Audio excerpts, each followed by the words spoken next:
This is Tanghulu, a Chinese winter treat. This Christmas, let's try something different. It's red, shiny, and coated in a thin layer of sugar. Sweet, juicy, and crazy crispy. A Christmas treat you will love.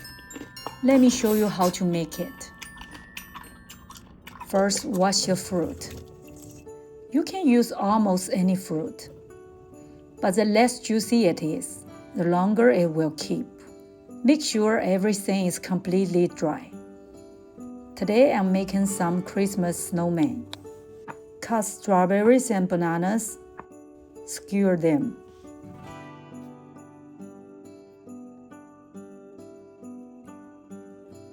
And use black sesame seeds for the eyes and mouth. So cute, right?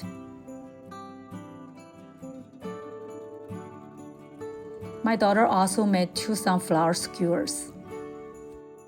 Put the fruit in the freezer for about 15 minutes to lower the surface temperature. Now let's make the sugar. Add sugar and water to a pot over medium-high heat. Do not stir, or you will end up with grainy sugar like this. When the color looks like this, and the temperature reaches about 150 degrees, it's ready.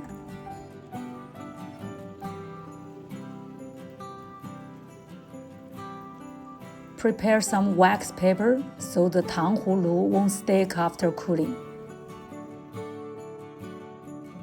Dip the bubbles on top, not the syrup below. The thick syrup is too heavy and sticky. The bubbles create a thin, crispy shell. That's how you get the perfect crunch. Listen to that sound. So satisfying. Strawberries are juicy and melt faster, so eat them first. It's easy and a kid's favorite.